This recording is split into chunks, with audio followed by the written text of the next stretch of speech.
I'm a scat man.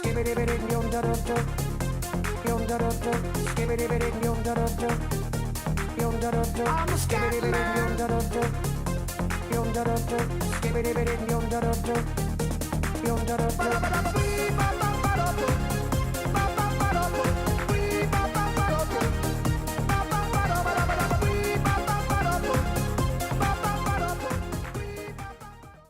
Bonjour tout le monde, c'est Anna June du montage. Malheureusement, nous avons eu un problème avec notre live Twitch et l'épisode n'existe que dans sa version audio, dans sa version podcast. Je vous laisse avec celui-ci et je vous souhaite une bonne écoute.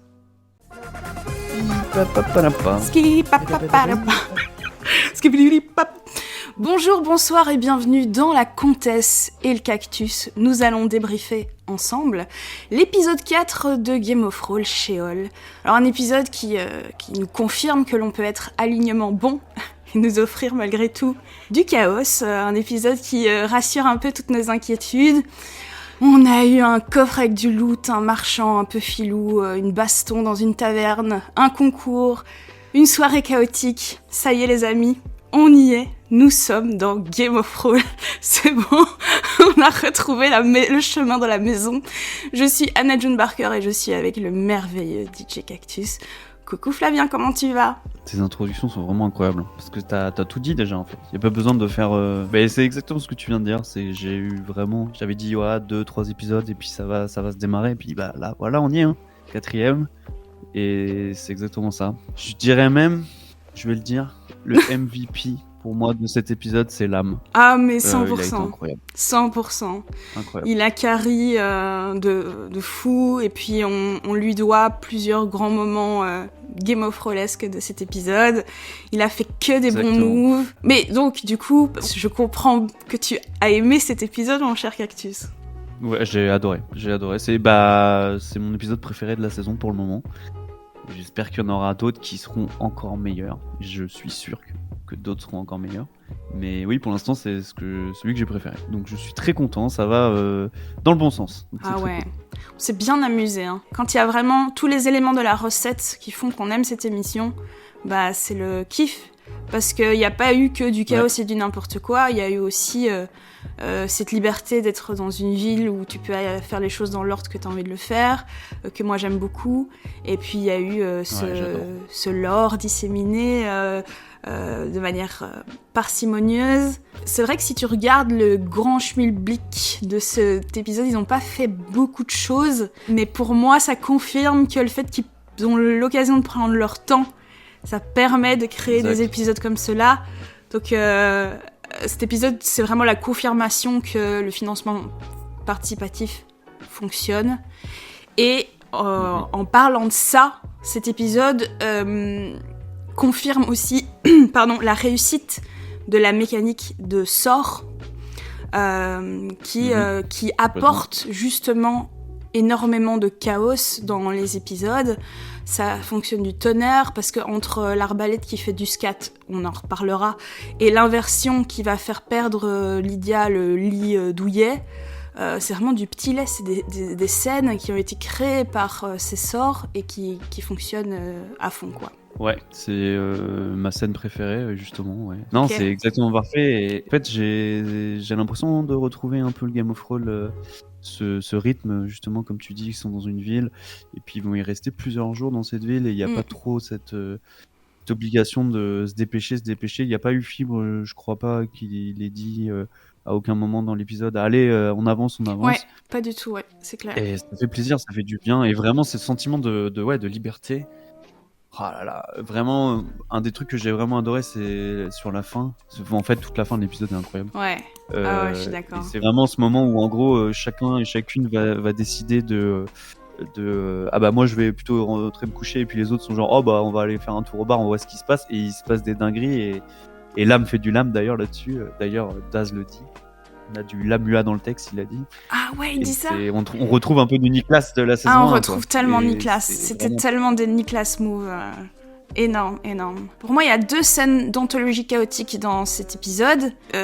Dans la taverne de l'œil du poisson de lune, avec la prestation musicale, donc l'arbalète contrebasse. Et aussi, il y a eu un petit début de baston qui était vraiment super. Et il y a eu donc la soirée endiablée au Grand Hôtel où tout s'enchaîne dans un tourbillon de chaos et il y a que des éléments goresques. L'arbalète contrebasse, franchement, génie. Déjà de base, t'enlèves l'emploi du sort, c'est déjà fabuleux, je trouve. Il s'est dit, je vais jouer de mon arbalète avec son unique corde, la pincée très haute. Enfin, trop bien. Et puis, il dit, j'ai une bouffée de showbiz. Et c'est trop chouette, ces trucs-là. Parce que il s'en tient à son personnage de good guy. Et je trouve que ça fonctionne de mieux en mieux. Mais de temps en temps, il y a ces petites dasitudes qui arrivent. C'est génial. Tout le monde qui fait du scat autour de la table. L'âme qui est là.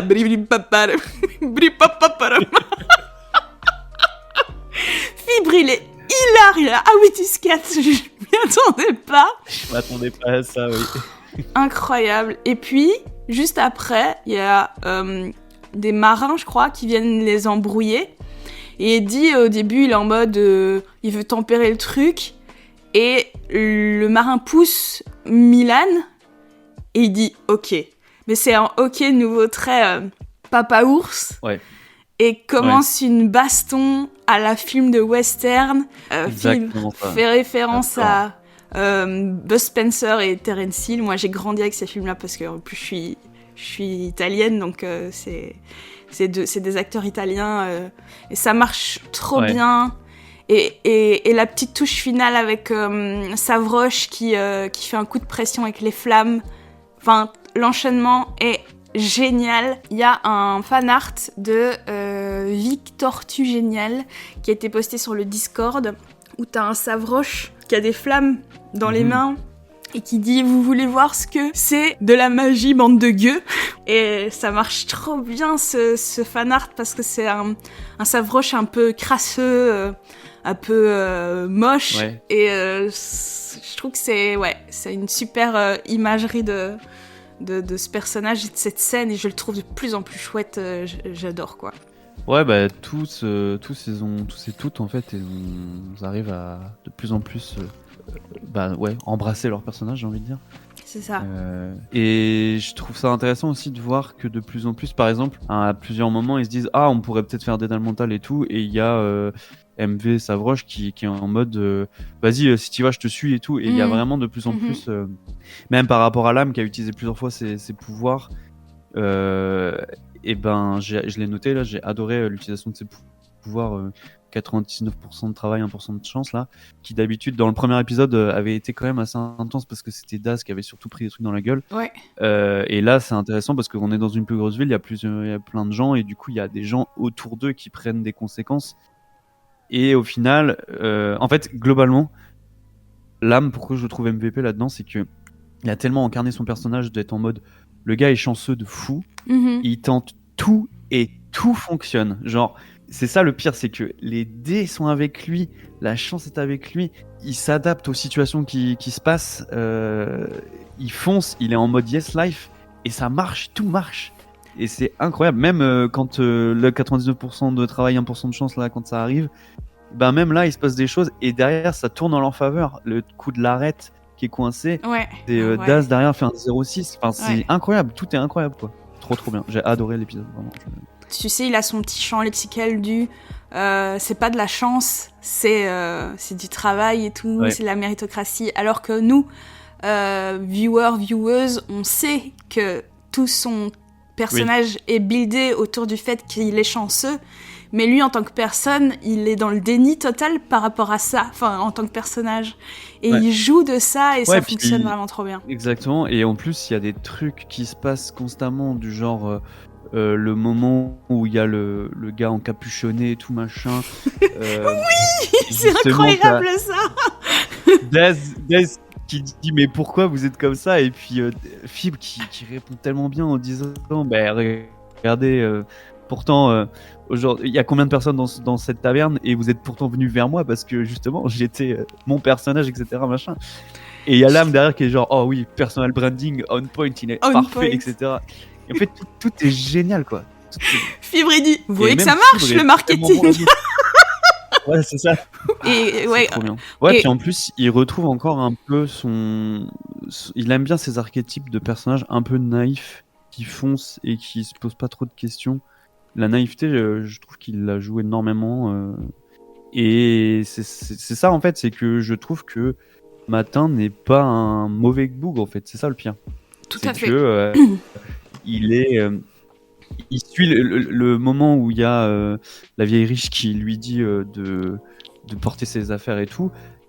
Plusieurs personnages auraient pu dire soit l'envoyer paître, soit je sais pas, profiter de la situation, etc. Et en fait il est en mode bah vous savez quoi, je vais l'utiliser comme opportunité quoi. Et ça fonctionne, il l'utilise comme opportunité, il va dans le truc, il voit le gars qui la vole, il récupère la lettre, il redescend, il dit à la fille que quelqu'un la vole. Après du coup la meuf elle est fan de lui parce que du coup il l'a protégée. Enfin ça marche trop bien, c'est parfait. Trop d'accord avec toi, je l'ai noté direct. En fait son RP fait que la soirée fonctionne aussi parce que je suis sûre que Fibre avait prévu toute une manière pour que Nari, je crois que s'immisce dans leur soirée et s'immisce dans ce qui allait se passer ensuite. Mais l'âme, vraiment, là, il tend une main au MJ et ils travaillent ensemble. Enfin, je sais pas, il y a une synergie. Ouais, c'était trop cool. Et dès qu'ils arrivent, en fait, c'est fun. Le Grand Hôtel, c'est ça. Parce qu'ils ont oublié le mot de passe. Ouais. Saroche, il a envie de moumou. Mais même ça, ce qui est trop bien, c'est que la plupart, je pense dans d'autres saisons, ils auraient essayé de, je sais pas, les entourlouper, etc. Machin. Et là, il a juste été en mode, tu sais quoi, je vais dire la vérité et je vais le convaincre et ça va passer. Et ça marche. Et en vrai, dans la vérité, il le sait, ils ont pas besoin de plus. Ils peuvent le dire. Bah non, on a vu ton frère, c'est son frère, c'est ça, ou cousin, je sais plus. Enfin, quelqu'un de sa famille. Et tu vois, t'expliques la situation, tu dis bah voilà, il nous en a parlé et tout machin, mais c'est vrai que dans la précipitation, on a oublié le mot de passe, etc. Et puis en vrai, dans la réalité, pourquoi ça passerait pas ? Tout à fait, ouais. Notre épisode précédent, je l'avais intitulé « Est-ce que cet alignement bon fonctionne pour Game of Thrones ?» Parce qu'on avait des questionnements par rapport à ça. Et en fait, cet épisode-ci, il est délicieux aussi parce qu'ils ont cet alignement bon et parce qu'ils trouvent d'autres moyens, en fait, de vivre leurs aventures que de toujours filouter et tout. Ça donne un autre éclairage sur comment on peut jouer dans Game of Thrones. Et ils continuent, Fibre, à leur lancer des petits tests de karma aussi simples que à un moment, il y a une pièce qui roule en dessous de la table et Milan la récupère et il demande qu'est-ce que j'en fais. Et ça fait 8 saisons que ils l'auraient mise dans leur poche sans se retourner.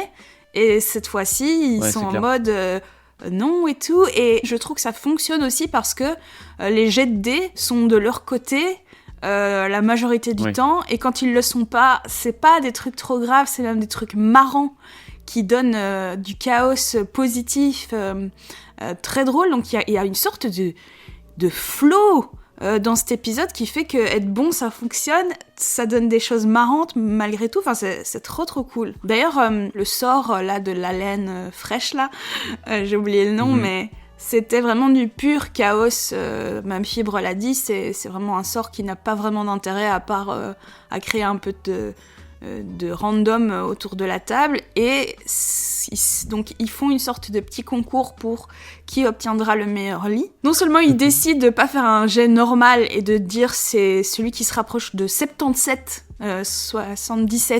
qui remporte le lit, et en plus Ariane utilise son pouvoir. Matin il fait un 48, ce qui fait qu'avec le pouvoir ça devient 84, ce qui fait que c'est lui qui remporte le lit. Si elle ne l'avait pas utilisé, c'était elle qui remportait le lit. Et je trouve que c'est fou à quel point les dés ont été de leur côté dans cet épisode pour plein de trucs. Le 0,5 sur l'arbalète, il y a eu plusieurs critiques à des moments importants. Le sang, qui est un sang pas très grave, même s'il va avoir des répercussions, mais c'est un sang à un moment, c'est justement pour le lit, je crois, qui fait sang MV. Un sang sans conséquence. Ensuite, il y a la grosse stuff, donc l'âme qui part en masterclass totale avec Nari. Il invite tout le monde dans la suite. Il y a MV et Lydia à ce moment-là qui ratent leur jet de charisme pour dire dégager, tu vois, tous les deux d'affilée.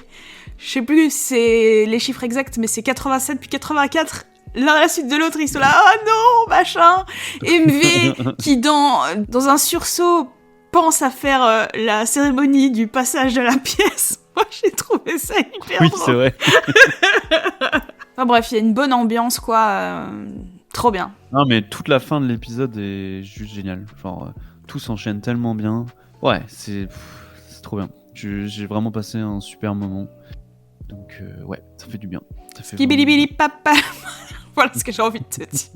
Yes. Voici ma réponse. Alors, avant qu'on continue et on développe plein d'autres points, on a reçu plein de commentaires sous la dernière vidéo YouTube et je voulais juste relever 2 trucs qui ont été dits. Le premier, c'est que tu te souviens que je disais en mode Anubis, je suis pas sûre que ça va être un personnage important. Mais quelqu'un a commenté quelque chose qui me paraît évident, c'est qu'il y avait un des paliers du financement participatif qui était de pouvoir nommer et devenir l'ennemi cordial de l'aventure, un ennemi qui reviendrait assez régulièrement dans ce Game of Roll Sheol, un ennemi qui serait comme Bonne Fortune ou Piranha. Et je pense qu'il n'y a pas trop de doute sur le fait que Anubis soit cet ennemi cordial. Eh ben, je sais pas, parce que justement, dans cet épisode, on a entendu parler de Albéric Leron encore. Ouais. Je sais pas si tu te souviens. Tout à fait. Et Albéric Leron, il a l'air d'être décrit comme quelqu'un qui est un fin collectionneur, ou en tout cas qui est très riche et qui veut à tout prix récupérer Qu'il faut pas l'embêter. potentiellement toutes les pièces. Donc, C'est on en a vrai. pris dans les pièces. Ouais. Et je me demande si ça pourrait pas être aussi lui, tu vois, cet antagoniste qui a l'air dangereux ou quoi, tu vois. Mais en vrai, les deux fonctionnent et en vrai, c'est trop bien parce que il y a plusieurs antagonistes potentiels, donc je trouve ça vraiment super cool. Tout à fait. Tu as parlé d'un truc important là, ce fameux lore de la pièce. Donc ils arrivent dans la boutique et les merveilles des cavernes d'argent, où ils rencontrent Petit Pépin. Petit Pépin qui donc observe la pièce de Savroche et émet l'hypothèse qu'il s'agirait d'une des pièces forgées par Arzak, forgeron des cavernes d'argent, forgeron d'il y a 1000 ans. Donc la légende raconte que quand Asaba est morte, a été mise dans un tombeau, ils ont frappé des pièces en commémoration à ce moment et j'ai pas bien compris si c'est juste avant de mourir ou depuis l'au-delà, Asaba les a maudites, a maudit ces pièces. Et l'hypothèse de Petit Pépin, ce serait que donc les pièces étaient magiques et possédaient des caractéristiques différentes, mais par la malédiction de Asaba, les propriétés ont probablement été inversées.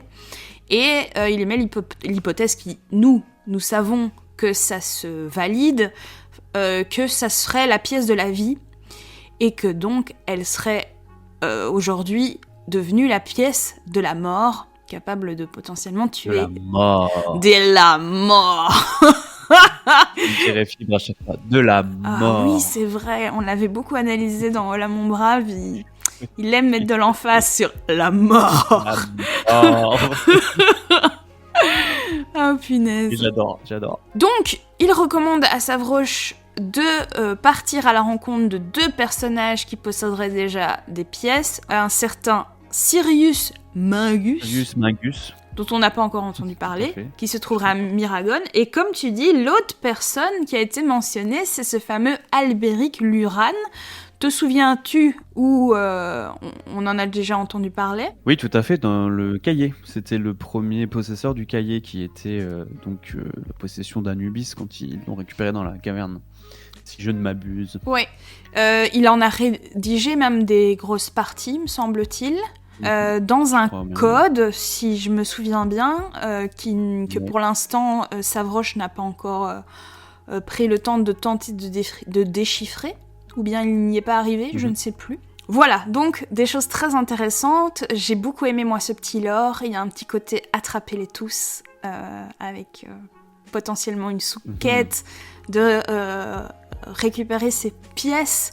Et la remarque de l'âme qui est très judicieuse, parce qu'il demande qu'est-ce qui se passe lorsqu'on on aura récolté les 5 pièces, est-ce qu'il y a quelque chose de particulier qui arrive? C'est évidemment la question que moi je me suis posée aussi directement. Fibre, en la personne de Petit Pépin, répond de manière un peu frileuse en disant bah non, vous serez juste un collectionneur hors pair, quoi. Est-ce que c'est vrai, ou est-ce qu'il y a quand même quelque chose qui arrive quand tu récoltes toutes tes pièces? Est-ce que c'est vraiment une sous-quête qui va un peu rythmer cette campagne, ou c'est juste le lore de la pièce de Savroche? Ouais, moi je pense que c'est plus que ça. Et c'est ce que j'aime dans cette nouvelle saison, et en fait de manière générale dans ce que Fibre essaie de faire et mettre en place, c'est que on est bien d'accord que la pièce c'est quelque chose qu'il a récupéré la saison d'avant, on est bien d'accord. Tout à fait, ouais. Tout à fait. Et ben je trouve ça génial en fait d'avoir cette progression, cette suite par rapport à ça, et justement que cette pièce soit dans ce monde-là en fait, parce qu'on est d'accord qu'il l'a récupérée dans le monde d'Aria initialement. Exactement. Qu'est-ce que cette pièce foutait dans le monde d'Aria? Tout à fait. C'est ça aussi la question. Tout à fait. Moi, ça m'a fait penser à un autre truc, c'est que il y a un moment, il y a une description comme ça, et je sais pas si c'est juste du hasard ou pas, mais connaissant Philippe, je trouverais ça bizarre, tu vois. Mais en fait, écoute ça, tu me diras ce que tu en penses. Après, peut-être que c'est probablement rien du tout. Il y a des vêtements qui correspondent à probablement la corpulence d'une personne, tiens, un peu comme Matin Miracle, mais un peu comme Matin Miracle. Je trouve ça bizarre de dire un truc comme ça. Peut-être que ça n'a rien à voir, peut-être qu'il veut juste dire il parle de corpulence et puis il explique. Mais connaissant Philippe, je sais pas, j'ai l'impression qu'il... Je suis persuadée que les hommes de jadis viennent du monde d'Aria. Ouais. Et c'est probablement parmi les premières races qui ont peuplé le monde d'Aria. Ils ont cette technologie aussi très avancée, etc., dont on parle chez les Nocs, ou un dérivé, une évolution du peuple Noc. Que donc les hommes de jadis, c'est des gens qui viennent d'Aria et qui ont trouvé le moyen de passer dans le monde de Sheol. Et c'est cette peuplade-là qui arrive à faire à passer de l'un à l'autre. Et nous avons appris dans l'épisode 2 ou 3 que Milan était homme de jadis par sa mère. Et que je pense que s'ils ont réussi à passer le portail et à aller dans Sheol, c'est parce qu'ils étaient accompagnés de Milan, et que Milan, en étant un homme de jadis, a permis l'ouverture de ce portail. Okay. Donc, quand il fait le lien entre Clovia Brogi et Matin Miracle, c'est peut-être une autre manière de dire, parce qu'on sait que Clovia Brogi a aussi la peau pâle et tout, ressemble beaucoup à son oncle, donc elle est aussi femme de jadis. Du coup, c'est peut-être une manière de dire wink wink, elle vient d'Aria, elle aussi, enfin génétiquement quoi. Ouais, ok, je vois. Ok, bah écoute, on verra bien. Je sais pas, c'est un truc, j'ai un peu tiqué en entendant ça. J'ai hâte qu'on puisse, dans 1 ou 2 ans, réécouter le début et se dire « Ah, il disait déjà C'est tout !» Exact. Un truc qui m'a étonnée dans cette scène de Petit Pépin, là, qui donne le lore de la pièce, c'est qu'il y avait un sondage en cours, un vote du chat. Il devait choisir entre est-ce que Petit Pépin sera un bon gars qui sera coopératif ou un traître violent qui va essayer de leur voler la pièce. Et c'est le traître violent qui a remporté le sondage. Or, j'ai trouvé qu'il était ultra coopératif. Est-ce que le couteau va juste tomber plus tard et il va essayer de leur voler la pièce plus tard? Moi, je pense que ça va arriver. Ou peut-être même que c'est déjà arrivé, on s'en rend pas compte. Peut-être que pendant la soirée, il s'est passé quelque chose et que Fibre le dira au début du prochain épisode en disant à Savroche, tiens Savroche, tu te rends compte que finalement, au moment où tu as échangé ta pièce, par exemple, tu te rends compte que la pièce a été subtilisée, par exemple, tu vois. On t'a donné une autre pièce à l'échange, tu vois. Peut-être qu'il va se passer quelque chose, tu vois. Parce que je suis d'accord avec toi que je l'ai noté aussi et je me suis dit, tu sais, il a posé des questions justement en disant ah, vous logez où et tout machin. Et puis eux direct ont cramé en disant ouais, d'accord, tu vas te calmer. Et ouais, je sais pas quelle est la logique là-dedans, mais moi je m'attends à ce qu'il se passe quelque chose. Ok. Et dans cet épisode, on a aussi rencontré 2 personnages qui sont, selon moi, shady et qui vont leur mettre des bâtons dans les roues. Le personnage de Landou. D'ailleurs, big up à Landou, dont le pseudo est quelqu'un que j'ai rencontré plusieurs fois à Frames et qui est d'une gentillesse implacable. Donc ça fait un peu bizarre que ce soit le chef de la Gestapo, le gars. Ouais, c'est un sacré personnage en plus, hein. La vache. Exactement. Donc Landou, qui est de nouveau un personnage en demi-teinte, gentil, mais est-ce gentil pour faire de la manipulation ? Oh là là. Ou est-ce... C'est une catastrophe. Voilà. C'est probablement La manière dont insidieux. il joue Fibre, il le joue tellement bien. On a envie d'être son pote au gars, quoi. C'est le sourire mielleux et... C'est terrible. Ah, je le sens que c'est horrible. Je sens que ce personnage est horrible. Ce pays-là, c'est quoi ? C'est la Terre d'Argent ? Non, Il fait partie de la Légion Silencieuse, donc c'est le numéro 2 de la Légion Silencieuse, quoi. Non, c'est horrible. D'ailleurs, il dit des choses affreuses, hein, parce que tu sais, quand ils en discutent, ils disent, il dit, je veux bien croire et je comprends qu'on ait peur de nous. On fait peur et tout, machin, on ait peur de nous, machin. Et tu sais, il essaye avec son petit air mielleux de justifier ça. Ouais. Et puis ce qu'il dit, on maintient la terreur pour que ça file droit, en gros. Exactement. C'est terrible, c'est littéralement du fascisme. C'est littéralement terrible. du fascisme. Comme tu dis, Fibre le rend agréable et en fait, il se confie à lui. Le groupe, il leur dit des trucs de fou. Ah ouais, c'est une catastrophe. C'est impressionnant. Et puis, on se donne rendez-vous demain et on ira visiter le temple ensemble. Et je trouve que Fibre le pousse même pas spécifiquement. Ça vient de eux. Ça vient des PJ, quoi. Donc, personnage super intéressant. MV qui balance des infos, il balance des infos clés. Hein. Corrige à ce moment-là. Il dit que c'était il y a 15 ans. Et donc, ça correspond avec l'impératrice. Exact. Mais oui, c'est sûr que c'est ça. En plus, j'ai trouvé ça super intéressant, la manière... Fibre, il est fort pour ça, quoi. En termes de... Il le joue vraiment choqué de... Il dit, il est choqué d'apprendre que tu sais ça et du coup, tu vois, il se braque, mais il se braque en restant toujours assez ouvert, cordial, en leur disant... Et tu sais, à la fin, vraiment, quand il dit, continuez d'enquêter, mais attention, ne volez pas trop près du soleil, vous allez vous brûler les ailes, quoi. C'est incroyable. Vraiment, Fibre le joue trop bien. Ah ouais. Et c'est fou que il arrive à les mettre assez en confiance pour que MV, qui est un bon joueur de JDR, il a cette info et il se dit, je vais aller le dire à la personne à qui il faut pas le dire, quoi. Ouais, je comprends pas trop pourquoi il fait ça. C'est le numéro de la Légion Silencieuse, il se dit, let's go. C'est très étrange, mais de nouveau, c'est parce que Fibre le rend agréable, arrangeant. Il s'énerve pas, en effet, en découvrant l'info. Il fait pas quoi arrêtez-les. Tu vois, c'est ouais, puis même après, quand il continue de lui poser des questions et puis qu'il lui dit c'est top secret, je vous ai dit. Tu vois, il le joue vraiment. Et même, il le joue pas en mode, tu sais, il pourrait faire de l'emphase et faire Christopher Waltz dans Inglourious Bastard, tu vois, où tu sens que c'est un trou duc à chaque seconde. Non, il le joue plus subtilement que ça, et donc, voilà.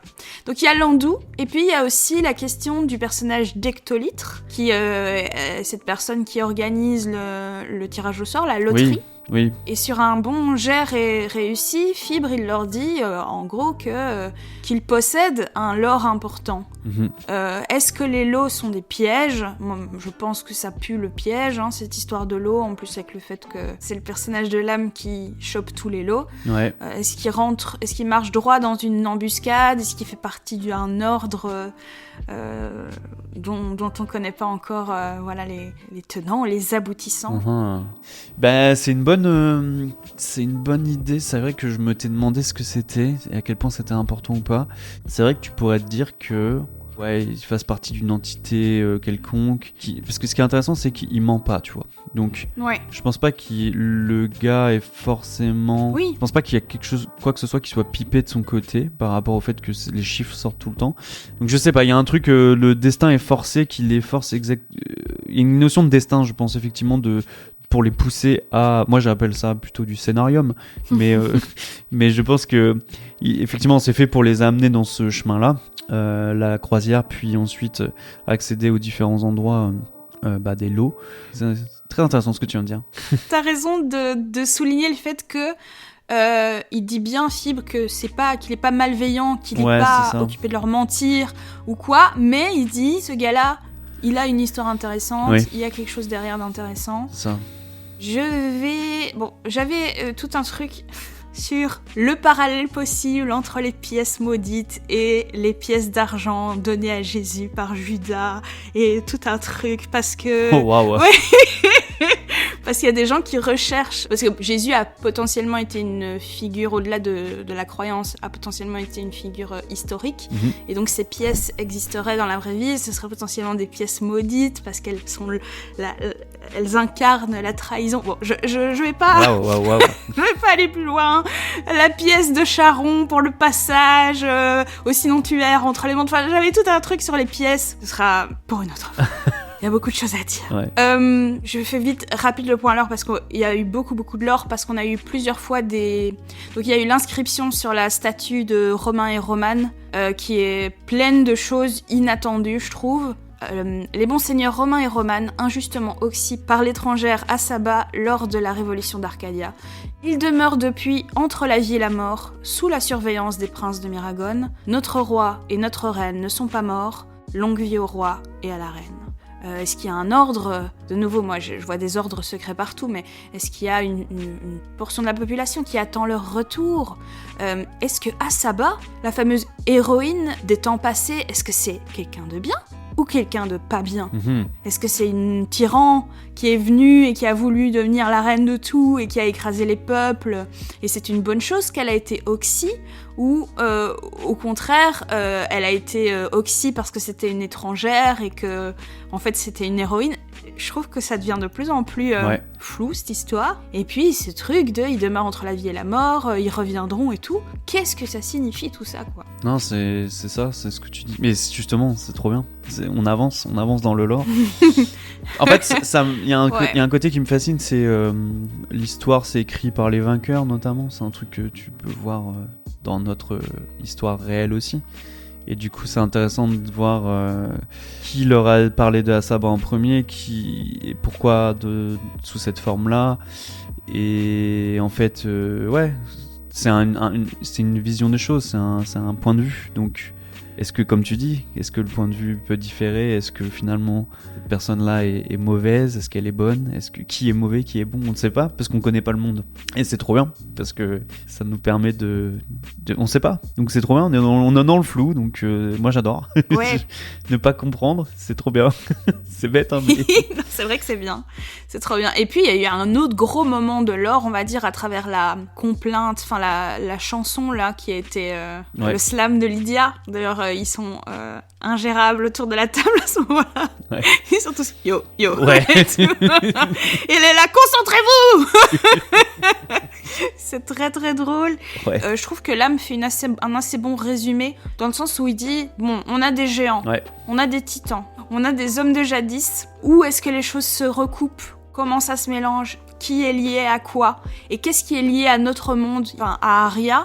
Et c'est vrai que dans ce texte-là, il reparle de cette tombe, parce que donc ça on a oublié de dire, mais ils reçoivent un croquis d'une carte qui va les amener vers une tombe d'un géant. Il y a cette notion de grands hommes qu'on avait déjà eu dans la campagne de Valencia. Ouais. Il y aurait donc cette tombe sur l'île d'Azur qui mènerait vers un ailleurs. Est-ce que ça mène vers Aria ?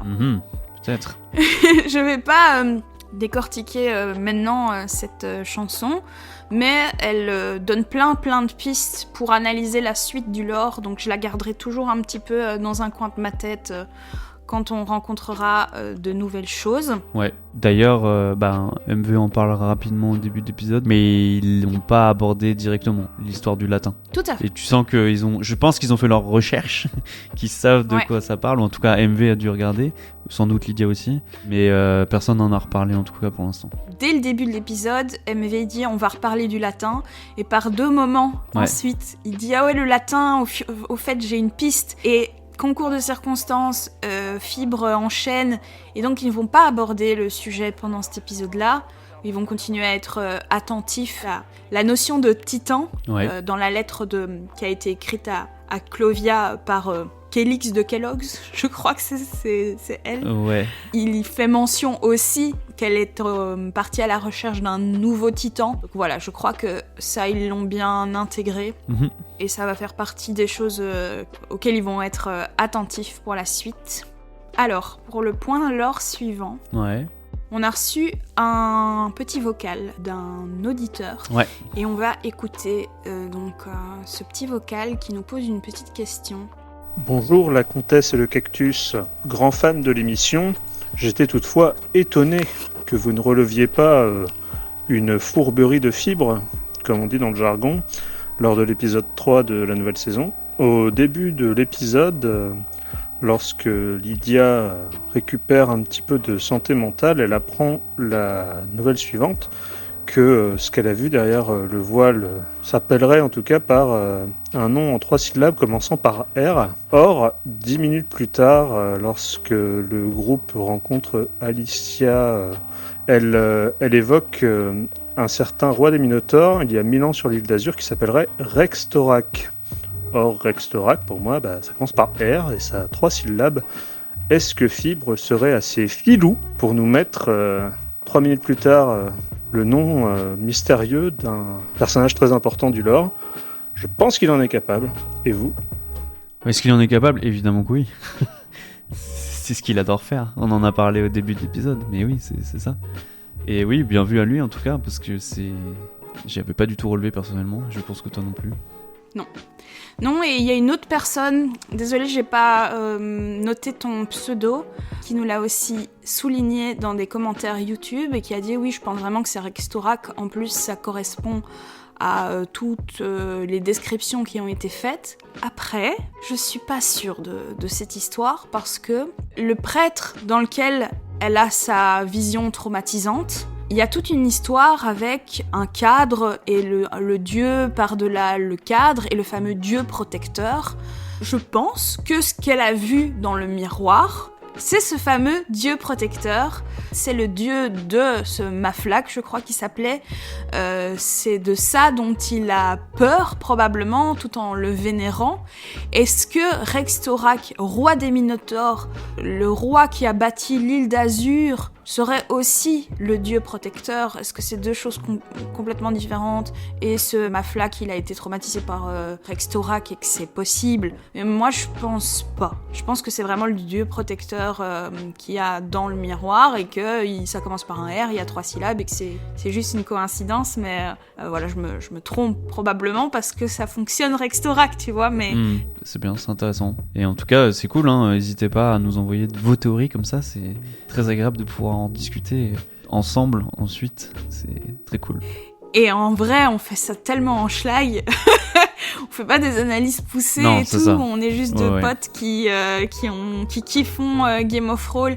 En plus, on est tous les deux dans un moment de notre live où on n'a pas le temps, quoi. Moi, j'aimerais trop pouvoir vraiment analyser, faire des arborescences avec le lore et tout, et lier les choses entre elles, mais en général, je termine le matin, enfin le dimanche même, je termine la réécoute de Game of Thrones 5 minutes avant le live, quoi. Pareil. Voilà, si vous voulez un truc vraiment qui va en profondeur, malheureusement, on n'est pas là pour vous offrir ça, mais plutôt des ressentis sur ce qu'on a kiffé, ce qu'on a moins aimé, et aussi des petits débuts de théorie, mais rien d'hyper approfondi, voilà. On fait ce qu'on peut, avec le temps qu'on a. C'est ça. Alors, on n'a même pas parlé des petits chats. Oui, des petits chats. Sur le plateau. Je l'ai noté en premier en plus. Les petits chats. Et on a eu droit à des plans adorables avec Raya en premier plan qui fait sa toilette pendant que Fibre parle. Ça a été beaucoup Raya qu'on a vu à l'écran. Mais il y avait des moments tellement tendres avec MV... trop mignon là, qu'il l'a regardé avec amour. Surtout Mimoun avec l'âme. Oh là là, mais l'âme il en pouvait plus. C'était vraiment une folie, genre vraiment, il a passé tellement de temps à faire Mimoun, viens là, Mimoun. Et être là comme ça. Et donc deux fois où Fibre était genre, Matin t'es avec nous ou pas? Non, Matin n'est pas là. Matin n'est pas concentré. Et c'est terrible, hein, il était vraiment genre Mimoun. Et d'avoir réussi à faire un épisode aussi bien là, en étant à ce point déconcentré par les chats, incroyable quand même. Il y a eu toute une séquence en effet où il était hyper concentré sur un seul goal, c'est de ramener Mimoun à l'écran. Ah ouais. Et Fibre il était vraiment en demi-teinte entre c'est drôle et entre allez, concentre-toi. J'ai une scène pour toi et tout, donc c'était vraiment marrant. Ouais, c'est vraiment ça. Donc oui, l'association Solana, solana-asso.com, qui, je trouve, a fait ça très bien parce que j'avais entendu parler de ce projet de vouloir ramener des chats. Puis tu sais, c'est un peu Ouais. Fibre aime ça, tu vois, être genre oh, on pourrait ramener des chats. Tu vois. Oui, c'est trop lui. Et tu sais, sans prendre en considération certaines choses, parce que c'est quand même pas facile. Un chat, moi mes chats, tu les prends parce que j'ai 2 chats. Tu les prends, tu les mets ailleurs. Quand on va en vacances et qu'on les dépose chez des amis, c'est compliqué. Il y en a. Moi, j'ai un chat qui va se planquer pendant 2 jours, elle va pas sortir. Le deuxième un peu plus, mais il est quand même un peu terrifié quand même par tout ce qui se passe. Et donc ouais, c'est pas facile quand même de sortir des chats de leur environnement, de où est-ce qu'ils sont, etc. Et donc je m'étais dit, est-ce que c'est vraiment une bonne idée de faire un truc comme ça ? Et au final, non, bah, on voit que le chat qui est sur le plateau quand même a l'air d'avoir passé une soirée tranquille. Être resté dans son panier comme ça pendant 3 heures, j'en revenais pas, hein. Honnêtement, c'est incroyable. Au final, ouais, j'avais un petit peu peur quand même de ce genre de choses parce que c'est toujours un peu délicat, mais après ça reste une association qui sait ce qu'elle fait aussi, et je pense que de toute façon c'est très positif de mettre à ce point en avant cet asso. Je pense que c'est une très bonne chose in fine. J'espère que les retombées seront très positives pour eux, tous les chats qui étaient là trouveront preneur, et que la suite, comme disait Fibre, si vous écoutez cet épisode dans 2 ans, l'association sera toujours là, donc il y aura toujours des chats à adopter. Ce ne sera pas ces chats-là, mais il y en aura d'autres. C'est une très belle chose. Et c'est une très bonne initiative, je trouve, et c'est une initiative qui peut aussi être faite, à mon sens, justement parce qu'il n'y a pas tout l'aspect d'épisodes sponsorisés ou quoi. Donc là, tu peux vraiment mettre en avant une association qui a but non lucratif, et donc justement le financement participatif permet encore une fois de faire ce genre de choses, je trouve, et je trouve que c'est très très bien, très louable de leur part. Au début, j'étais là, trop chouette, les chats. J'adore les petits chats, moi je suis chouette. J'étais vraiment occupée de craquer perpétuellement. Mais c'est vrai que j'étais là où on a 2 personnes sur le plateau qui sont allergiques aux chats, Ouais. qui ont dû être sous antihistaminique pour que ce soit possible. On a des chats qui ont dû prendre des calmants. Un qui a pris possession de la table et les autres qu'on verra pas à l'écran à cause de ça. Je suis là, ouï, ça a l'air laborieux comme histoire. Et au final, franchement, en espérant et en croisant les doigts que les chats n'ont pas été trop stressés par cette aventure, si c'est le cas, si ils ont bien vécu tout ça, franchement, c'était trop chouette. Ce petit avant-plan de Raya qui dort dans son panier, trop mimi. Et je te dis, ouais, MV, je l'ai trouvé trop mimi. Ça a été mis dans l'intro du Rewind. récap. Le rewind, oui, Oui. tout à fait. On voit Fibre avec le zoom sur le chat. Je trouve ça très drôle. Qui est occupé de faire sa toilette. Non, c'était trop mignon. Est-ce que t'as encore quelque chose à dire sur les petits chats ? On a fait le tour, hein. Ouais. J'ai trouvé des superbes additions, encore une fois de la réal. Ça a été l'affichage sur l'écran des sorts, justement. Avec, on peut faire, du coup dans le replay, on peut faire pause, on peut lire, on peut, puis c'est encore plus mis en avant. Donc j'ai trouvé ça vraiment très très chouette de faire ça. Et aussi autre chose, j'ai adoré aussi le fait qu'il y ait différents PNJ à différents endroits de la ville. Je trouve que ça montre vraiment la grandeur de la ville aussi. Tu rentres dans la taverne, il y a des nouveaux PNJ, et d'ailleurs ça a été trop bien cette séquence où l'âme à un moment du coup paye la tournée à tout le monde, et en brigade tout le monde pour faire la teuf, et il cite tous les pledgers. Trop d'accord. L'âme de nouveau, trop bien. Quand il cite tout le monde, ça fonctionne quoi. Ouais. Il faut absolument que je parle de quelque chose, mon cher Cactus. Oui, vas-y. Alors, la musique de JB, phénoménale. Franchement, c'était génial. Il est incroyable. Mais il faut absolument que je m'exprime sur quelque chose. Ça fait 2 épisodes que ça me rend folle. Genre, ça me rend mal. C'est la boucle musicale. Quand JB ne joue pas, est insupportable. Je l'ai noté aussi plusieurs fois. Insupportable. C'est une belle musique. Tu parles de la musique qui fait ta-na-na-na, na-na-na-na, na-na-na-na, na-na-na-na, na-na-na. J'en fais des cauchemars. La première fois que je l'ai entendu, je l'ai trouvé tellement incroyable. Je me suis dit, waouh. Pareil. En fait, dans cet épisode-là, ils l'ont mis beaucoup moins souvent. Mais dans l'épisode d'avant, c'était une folie. Genre, c'était constamment. Et en fait, ça me sortait énormément du truc. Pareil. J'avais du mal à me concentrer aussi. Mais j'avoue que quand c'est une seule fois pendant l'épisode, c'est chouette. Oui. Il y en a une autre musique aussi qui est cool. Il y en a d'autres. Les musiques sont vraiment belles et je sais pas d'où elles viennent d'ailleurs. Mais celle-là, je suis d'accord que, en fait, c'est le fait que c'est une progression qui augmente constamment et qui se répète énormément. Ça va pas en boucle. Ouais, c'est dur. La musique est trop belle, Ouais. mais la boucle est trop courte. Ouais. Donc le nananana revient trop souvent. Ouais. Ouais, dans l'épisode 3, je te jure, comme je l'écoute avant d'aller dormir, Ouais. toute la nuit, j'ai eu ta-na-na-na, Ouais. ta-na-na-na, mais ça m'a hanté et vraiment c'est terrible. C'est Ouais, terrible. je suis d'accord. Donc si ça arrive jusqu'aux oreilles d'instances supérieures, la musique est très belle. On n'est pas occupé de Elle est critiquer, superbe. au contraire, c'est vraiment très joli. Mais ça, elle rend fou, quoi. Donc il faut essayer de trouver un truc moins intense à mettre en boucle et peut-être une boucle moins courte. Mais si ça pouvait évoluer, ce serait génial. Puis c'est intéressant parce que t'as un profil neuroatypique, mais moi non, pas du tout, tu vois. Et j'ai aussi du mal avec. J'avais peur Non. que je te dise ça et que tu me dises « Ah, j'ai même pas entendu Oh, non, en fait, j'ai failli en parler. Je suis trop rassurée. J'ai failli en parler déjà à l'épisode d'avant parce que l'épisode d'avant c'était catastrophe. Mais cet épisode-là c'était mieux. C'est arrivé que on l'a entendu que 2 ou 3 fois. Un truc dans le Oui, genre. parce qu'il a beaucoup plus joué, JB. Mais même il y en avait d'autres des musiques quand il jouait pas. Mais oui, j'avoue que moi je la mettrais pas plus qu'une fois par épisode quoi, parce que elle est vraiment, elle prend trop de place en fait. C'est ça. Elle est intense, ouais. Mais oui, je suis d'accord avec toi. Trop soulagée d'en avoir parlé. Je suis contente. Oh, j'ai un poids là. Je suis Oh, contente. ça va mieux. Je crois que, comme tu dis, mon cerveau fonctionne de manière différente, mais de temps en temps, je l'entends dans ma tête. Je suis là. Non, moi aussi, elle reste en tête. Oui. Ok. Ah oui, la question du jour. Parce que tu sais, la dernière fois, j'avais posé une question genre « Pensez-vous que le MJ devrait ceci, cela ?» Cette fois-ci, j'ai une question. Êtes-vous, chers téléspectatrices, êtes-vous frustrés de la sous-utilisation du dédale mental jusqu'à présent ? Ou c'est ok, ça se mettra quand ça se mettra, il faut pas en abuser, et le fait qu'on en ait eu qu'un seul, c'est bon. Ou vous vous dites... Il y a plusieurs fois où ils ont dit on tenterait bien d'aller dans la tête de cette personne-là, et ça vous a frustré, qui n'y ont pas été. Je veux ton avis, à vous les studios. Oui et non. C'est un pouvoir complexe. J'étais ultra hypé justement quand j'ai entendu l'idée de Lydia, encore une fois quand elle en parlait en live et tout, j'avais trouvé ça incroyable. Et je trouve ça toujours aussi incroyable. Et l'expérience qu'elle a eue, évidemment, l'a refroidi, c'est sûr. Mais le problème de son pouvoir, c'est que si c'est pas fait de manière volontaire, il faut que ce soit fait de manière contrainte, et si c'est fait de manière contrainte, c'est quand même compliqué, même d'un point de vue moral, de, entre guillemets, violer un esprit, tu vois.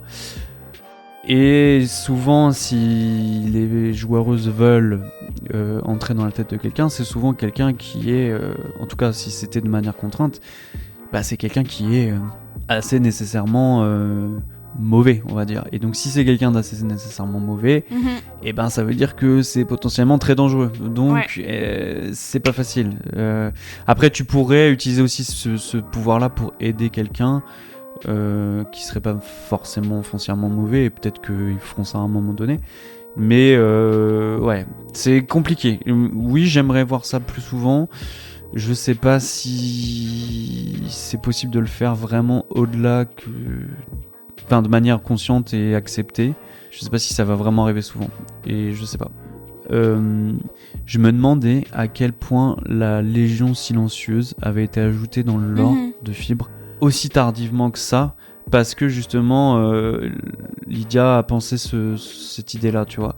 Parce que tu vois, pareil, elle disait, je veux bien être un... Tu vois, quand ils ont réfléchi au truc, je veux bien être un Minotaure, par exemple. Enfin, ils ont trouvé ensemble un Minotaure. Et il s'avère que donc il y a des Minotaures dans le lore. Et des Minotaures importants, on dirait, tu vois. À quel point ça a été rajouté par Fibre en dernière minute, je me demande vraiment, tu vois. Parce que ça a l'air quand même très central dans le mystère qu'il y a dans Sheol aussi. Donc bref, voilà. Juste ta question m'a fait penser à ça. Donc je te retourne la question. Toi, qu'est-ce que tu penses de tout ça ? Est-ce que tu es frustré ? Et aussi, qu'est-ce que tu penses de ça ? Est-ce que Fibre a ajouté ça en dernière minute ou pas ? Je suis curieux. Je suis traversée par les mêmes questionnements que toi. C'est vraiment la Légion silencieuse. Ils sont animés par des pouvoirs psy. Landou, à un moment, il dit « Je ne lis pas dans vos pensées, ne vous inquiétez pas ». Mais c'est clair et net, c'est le numéro 2 de la Légion silencieuse. Ce mec, il a des pouvoirs psy hyper puissants, c'est certain. Et comme tu dis, c'est tellement lié à un lore de Lydia qui a été fait en live sur Twitch, en partant de zéro, sorti de nulle part, elle a dit je veux être un minotaure psy, et vraiment, ça a été une discussion qui a eu des hauts et des bas et tout, jusqu'à arriver à ce personnage-là. Comment est-ce que un lore qu'il avait déjà préécrit peut être aussi s'emboîter si bien? Je pense pas que ce soit possible, et du coup, en effet, il a réécrit tout ça juste par rapport au personnage de Lydia, alors que entre ce moment-là et le moment du début de la campagne, il y avait genre 1 mois. Peut-être que c'est tout simplement... il avait prévu des antagonistes qu'on connaît là, la Légion Silencieuse. Je sais pas si elle avait ce nom-là ou pas. Et peut-être que dans son lore préparé, la Légion Silencieuse, ou en tout cas, avait un lien avec le personnage de Lydia, tu vois. Et peut-être qu'il a construit ça ensuite par rapport au personnage de Lydia, tu vois. Je sais pas si ça peut être ça. Mais ça pourrait, tu vois. Il pourrait se dire, ok... je m'adapterai, mais ça n'empêche pas que ces personnages-là, c'est une entité un peu comme la Gestapo, tu vois, dans des nazis, etc. machin. Et tu sais, tu peux réadapter ça en fonction de... T'as ta structure, ta trame narrative et tes liens entre tes personnages, etc. Et derrière, peut-être qu'il a réadapté ça en se disant, c'est une Minotaur, dans ce cas-là, je vais rajouter des Minotaurs là, parce que ce personnage-là, ça marcherait bien. Parce que Lydia, tu vois ce que je veux dire ? Je vois. Je pense que ça a peut-être été fait comme ça. C'est assez fascinant. Mais c'est comme la fameuse histoire de Alfredo de la Puerta. Pendant vraiment des années, j'étais là, mais est-ce que il s'est mis d'accord avec De Rive, ou est-ce qu'il a juste rebondi sur l'impro de Rive, mon Dieu, l'œuf ou la poule. Et c'est cool aussi d'essayer de voir ce qui se passe dans le cerveau de Fibre, même si son dédale mental doit être particulier. Il doit y avoir beaucoup son... J'allais dire la même chose. Alors, en vrac. Le maître de la jarre, maître Nadjar. C'était très drôle. Ça, j'ai pas eu la ref, j'ai pas compris. Tu n'as pas consommé la télé-réalité des années 90, mon cher Cactus. Ah. Tu n'as pas regardé Love Story. Ah, c'est dans Love Story. Tu n'as pas regardé La Nouvelle Star. Tu n'as pas regardé toutes ces choses merveilleuses avec Maître Nadjar. En fait, ça me dit quelque chose maintenant. Mais oui, non, j'ai pas trop regardé de télé-réalité. Maître Nadjar, c'est vraiment l'huissier de justice de M6. Je vois bien. Enfin, c'est un blaze que notre génération, on connaît. Donc moi, ça m'a beaucoup fait rire. Libre à vous d'être des mécréants. Ce n'est pas tombé dans l'oreille d'un sourd. Voilà. Bobby Dick, ça m'a fait rire. Bobby Dick. J'en ai une, c'est Fib qui dit quand il est en mode le mec qui vend des trucs en argent là. Petit pépin. Il dit laissez-moi réfléchir à votre proposition. C'est non. Oui, c'était génial. Trop drôle. Mais nouveau, Fibre. Allez, suçons-le un petit peu. Ça faisait longtemps. C'est parti. Fibre a été exceptionnel dans cet épisode. Tout son RP était incroyable. Je rêverais vraiment de pouvoir être comme ça, mais à la place, moi, je fais des voix rigolotes et je n'arrive pas à me contrôler. J'aurais adoré, c'est vrai, que l'un d'entre eux se batte avec une boule à thé géante. Ça aurait créé des fanarts intéressants. Vous m'avez empêché de dormir pour emballer une vieille. Ça fait penser à Né avec une cuillère en argent, et la symbolique ne va pas du tout avec mon business. C'est magnifique. Là, mais tellement fort. Ah oui, ce n'est pas une punch, mais ils ont embarqué Loris, un Loris, pardon, qui est donc une forme de primate nommé Nicolas. Et moi, j'ai tapé Loris dans Google pour voir la tronche de l'animal. Ouais. Et en gros, il était mis race de primate extrêmement vénéneuse.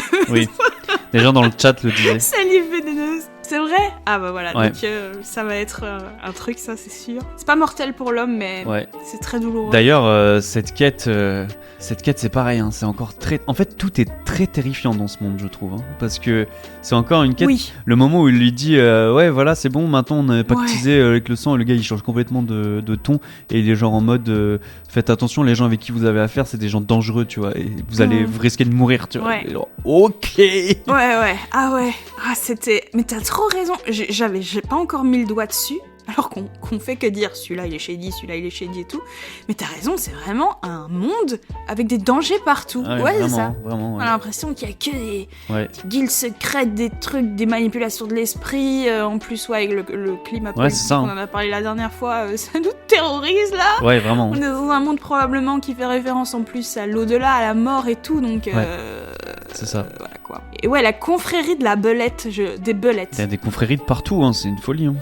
Est-ce que ça va encore être un truc en lien avec le dieu protecteur ou pas Voilà. Bah ouais. Après, il y a encore tellement de choses, on pourrait parler de tellement de trucs, mais bon. C'était chouette de discuter avec toi. Carrément. C'est ça le principe initialement. Hein. C'est genre on discute ensemble. Et puis après on le partage aux gens s'ils veulent, si ça les intéresse. Je t'en ai déjà parlé pendant Galaxy, mais je regarde pas avec la même détente les épisodes parce que je suis plus aux aguets et tout, donc c'est moins la détente totale. Mais ça rajoute de fou un petit kiff de me dire je vais en parler dimanche, je vais en parler avec Flavien quoi. Donc voilà, ça me fait trop plaisir de faire ça avec toi. C'est vraiment pareil pour moi. Mais ouais, j'essaye de aussi garder ce kiff parce que j'avoue sinon j'ai pas envie que ce soit genre un taf quoi. On regarde Game of Thrones pour le kiff, pas pour que ce soit un travail quoi. Il y a déjà assez de travail comme ça nous tous. Comment dire, c'est vraiment compensé par ce moment qu'on passe ensemble parce que j'adore quoi. Bah je suis d'accord avec toi, mais après faut pas non plus qu'on se prenne trop la tête non plus hein, si tu veux qu'on... Et bref. Eh bien, on va s'arrêter là pour aujourd'hui, mon cher Cactus. Hein. On a déjà beaucoup trop papoté et il y a eu plein de problèmes techniques. Oui, je suis au bout du rouleau. Donc, on ne doit pas saluer le chat cette fois-ci, car nous n'avons pas pu streamer. Nous saluons cependant le replay, nous saluons YouTube et nous saluons les 2 personnes ennemies qui nous écoutent en podcast. Merci beaucoup de nous écouter. Mais je les aime beaucoup, ces 2 personnes ennemies. Gros bisous à tout le monde, merci de nous avoir écoutés. Écoutez toujours plus d'Actual Play. Écoutez Rollcast, écoutez le mythe de la taverne. Écoutez Ne fais pas sans si vous ne l'avez pas encore écouté, nous sommes exceptionnellement drôles. Bah oui. Et évidemment, continuez d'écouter Game of Thrones. Nous passons un moment exceptionnel dans cette saison. On a très hâte de la suite. Bisous tout le monde. Au revoir. Bisous, salut. Salut.